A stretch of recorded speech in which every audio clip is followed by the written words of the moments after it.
मित्रांनो, ज्या ज्या लाडक्या बहिणींना ई-के-वाय-सी मध्ये चुकी झालेला आहे आणि सोबत ₹1500 हप्ता आला नाही, तर त्यांच्यासाठी मी सोल्युशन आणलेलं आहे. मी जे काही प्रोसेस सांगणार आहे, त्या जर प्रोसेस केल्या तर तुम्हाला जो हप्ता आहे, तो तुम्हाला चालू होणार आहे आणि सोबत तुमचा ई-के-वाय-सीचा जो प्रॉब्लेम आला आहे, तो पण सॉल्व्ह होणार आहे.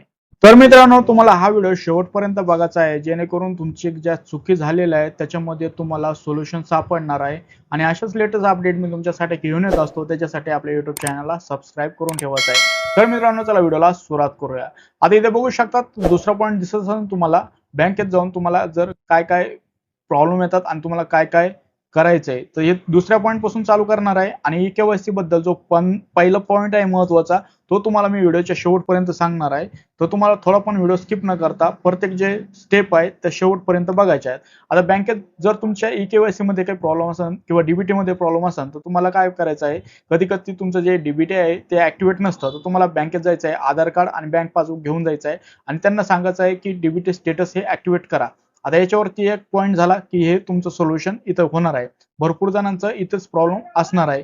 ऑनलाईन पोर्टलवर जाऊन जर तुम्हाला काही पर्याय दिसत असेल, तर तुम्हाला जर लॉग इन करायचं आहे तुमच्या पोर्टलवरती जाऊन, जिथून तुम्ही ई-के-वाय-सी केली होती तिथे जाऊन. तुम्हाला ई-के-वाय-सी पेंडिंग मध्ये दाखवत असेल किंवा बँक व्हेरिफिकेशन जर पेंडिंग मध्ये दाखवत असेल, तर तुम्हाला सीएससी सेंटर वरती जायचं आहे जवळच्या आणि तिथून ते अपडेट करून घ्यायचं आहे.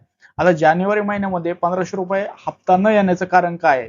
इथे बघू शकतात, केवायसी पूर्ण नसणे म्हणजेच ओटीपी मिसमॅच असणे, जी केवायसी साठी डिटेल टाकली ती चुकीची भरणे.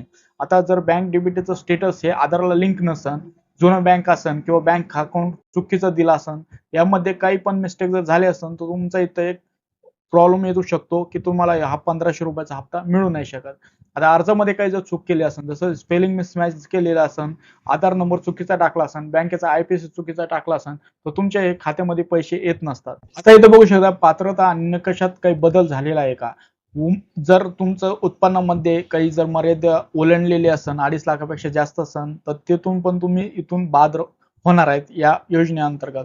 इतर कोणती सरकारी योजनाचा जर लाभ घेत असेल, तर कुटुंबामध्ये कोणी जर सरकारी कर्मचारी असेल, तर तुम्हाला या योजनेचा लाभ मिळणार नाही. आता जानेवारीचा ₹1500 हप्ता मिळवण्यासाठी सोल्युशन काय आहे, ते स्टेप बाय स्टेप खाली उपाय आहेत ते मी सांगितले आहे. पहिल्या स्टेपमध्ये तुम्हाला जवळच्या सीएससी सेंटरमध्ये, सायबर कॅफेमध्ये जायचं आहे. तुमचं जे पेमेंट स्टेटस किंवा केवायसी स्टेटस आहे ते चेक करायचं आहे. त्याच्यानंतर आधार प्लस बँक केवायसी अपडेट आहे का, जर अपडेट नसेल तर अपडेट करून घ्या. आधार जो बँक आणि आधारला मोबाईल नंबर आहे तो अपडेट आहे का तो चेक करायचा आहे. नसेल तर तुम्हाला हे अपडेट करून घ्यायचं आहे. सोबत जी तिसरी स्टेप आहे, तर डीबीटी ऍक्टिव्हेट करायचं आहे. तर तुम्हाला जवळ तुमची जी बँक आहे त्यामध्ये जायचं आहे आणि तुमचं जे बँकेत खातं आहे तिथं जाऊन आधार सीडिंग कन्फर्मेशन करून घ्यायची आहे, हे झालेलं आहे का नाही. आणि हे काहीच नसेल तर तुम्हाला सीएससी सेंटरवरून जाऊन तुमच्या लाडकी बहीण योजनेच्या पोर्टलवरती ग्रीव्हन्स अपलोड करायचं आहे. त्याच्यानंतर तुम्हाला सोल्युशन मिळणार आहे. आता पैसे नंतर मिळतील का, तर हे पैसे मिळणार आहेत. तर तुम्हाला त्या अगोदर तुमची केवायसी आणि डीबीटी जे स्टेटस आहे हे जर पूर्ण केलं, तर तुम्हाला जे थकलेले हप्ते आहेत तुम्हाला पुढच्या हप्त्यासोबत सुरळीत चालू होतील. इथं संपूर्ण माहिती देण्यात आलेली आहे.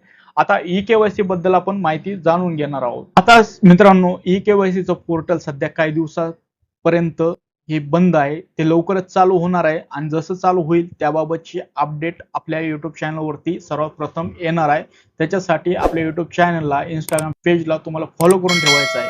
तर तुम्हाला इथं आता ई-के-वाय-सी परत करायची असेल तर तुम्हाला काय काय कागदपत्र लागणार आहे. Aadhaar card, bank passbook, mobile number जो आधारशी आणि बँकशी लिंक असणार आहे आणि सोबत इथं ऑपरेटर तुमची कशा प्रकारे केवायसी करणार आहे, तर आधार केवायसी चेक करणार आहे, बँक खाते पडताळणी करणार आहे आणि जे डीबीटी स्टेटस असतं ते पूर्ण लिंक आहे का हे चेक करणार आहे आणि त्याच्यानंतर तुमची केवायसी ची प्रोसेस होणार आहे. तर ही काही महत्वाची अपडेट होती सर्व लाडक्या बहिणींसाठी. ही जर अपडेट तुम्हाला आवडली असेल तर नक्कीच या व्हिडिओला लाईक करा. आपल्या मित्रांमध्ये, कुटुंबामध्ये जास्तीत जास्त हा व्हिडिओ शेअर करा आणि व्हिडिओ बघितल्याबद्दल आपल्या सर्वांचे मनपूर्वक धन्यवाद.